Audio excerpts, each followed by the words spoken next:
Ndagusuhuje wowe tugiye kubana muri aka kanya. Niba ari ubwa mbere ugeze kuri uyu murongo tuguhaye ikaze. Kanda subscribe, ufungure inzogera kugira ngo utazajya ucikwa n'ibyiza tuba tubagezaho umunsi ku wundi. Nawe dusanzwe tubana turagusuhuje cyane kuko uri uw'agaciro gakomeye cyane. Aka kanya rero tugiye kurebera hamwe ibitangazamakuru bikunzwe bikorera mu gihugu cy'u Rwanda. Muri iyi video turarebera hamwe amaradiyo akunzwe kurusha ayandi, noneho turebe aho akorera ndetse n'icyo abantu bayakundira. Turaza guhera ku mwanya wa 10 tuza imbere ku mwanya wa mbere.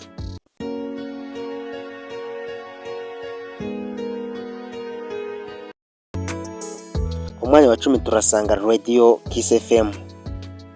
Iyi radiyo ibarizwa i Kigali. Iyi radiyo rero izwiho gutangaza amakuru y'imyidagaduro, ibiganiro by'urubyiruko ndetse n'umuziki mwiza cyane ugezweho. Kiss FM rero icyo bayikundira itanga ibiganiro byubaka n'amakuru atavangavanze. Ku mwanya wa 9 turasanga Radio Maria. Iyi radiyo ibarizwa i Kigali no mu ntara binyuze mu mashami yayo. Iyi radiyo rero izwiho ibiganiro by'iyobokamana, amasengesho ndetse n'inyigisho za gikristo. Abakunzi b'iyi radiyo cyangwa se ihuriro ryayo ni abakristo katolike b'ingeri zose. Radio Maria rero icyo bayikundira itanga ubutumwa bw'ihumure, amasengesho ndetse n'indirimbo zo guhimbaza Imana. Ku mwanya wa 8 turasanga Radio Contact FM. Iyi radiyo rero ibarizwa i Kigali ndetse no hirya no hino mu ntara aho ifite amashami. Iyi radiyo rero izwiho ibiganiro bijyanye n'ubukungu, ubuzima rusange ndetse n'umuziki. Iyi radiyo rero icyo abantu benshi bayikundira ibagezaho inkuru zicukumbuye, ibiganiro bifasha abaturage n'amakuru atavangavanze. Ku mwanya wa 7 turasanga Flash FM. Iyi radiyo ibarizwa i Kigali. Flash FM rero izwiho umuziki w'ibyiciro byose, ibiganiro bihuriza hamwe abantu b'ingeri zose, abato n'abakuze. Ihuriro ry'iyi radiyo rero ni abakunzi b'imyidagaduro yo mu gitondo ndetse na nimugoroba. Iyi radiyo rero icyo bayikundira itanga amakuru yihuse, ibiganiro bifite impanuro n'abanyamakuru bafite ubuhanga buhambaye. Ku mwanya wa 6 turasanga Isango Star. Iyi radiyo ibarizwa i Kigali. Iyi radiyo rero icyo izwiho gutanga amakuru y'imibereho myiza, inkuru z'abaturage zabaye hirya no hino n'indirimbo zinyura imitima ya benshi. Icyo rero abantu bayikundira itanga inkuru zicukumbuye, ikiganiro Seka Live n'ubunyamwuga bayibonamo. Ku mwanya wa 5 rero turasanga Radio 10. Iyi radiyo ibarizwa i Kigali.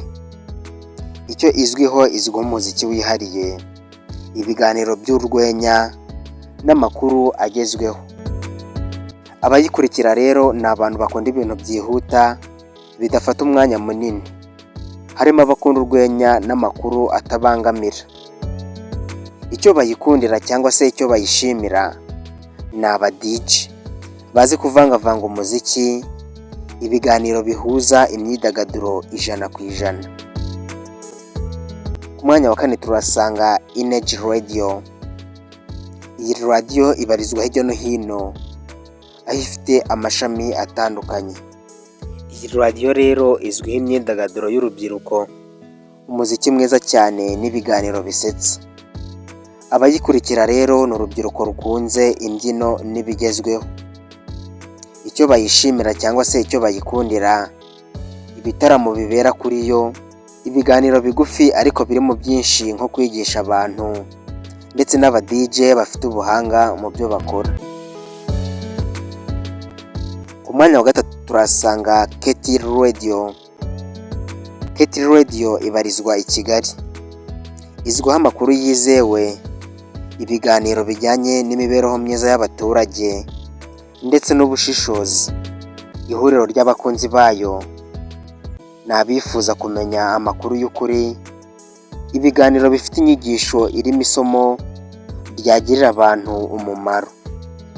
Icyo bayikundira cyangwa se icyo bayishimira ni uko ifite abanyamakuru b'inararibonye bafite ubuhanga n'ubushishozi mu byo bakora.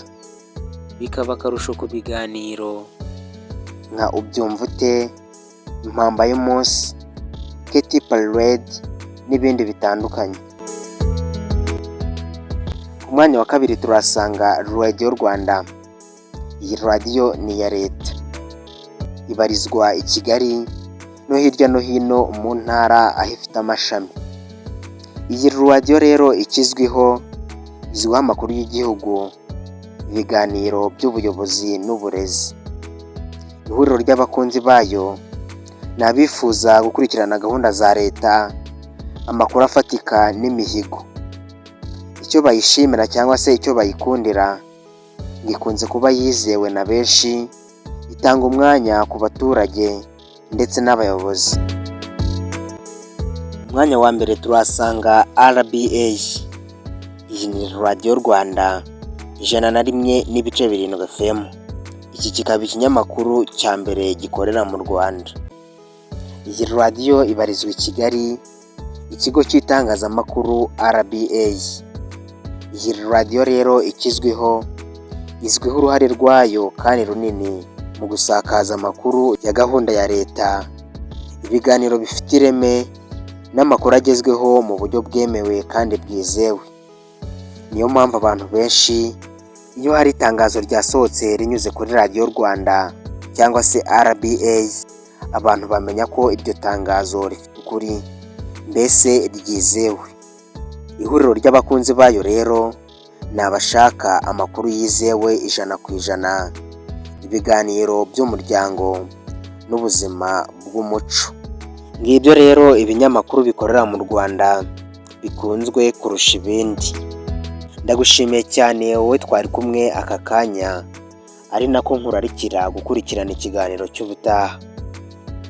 Imana ibarinde, turabakunda. Bye.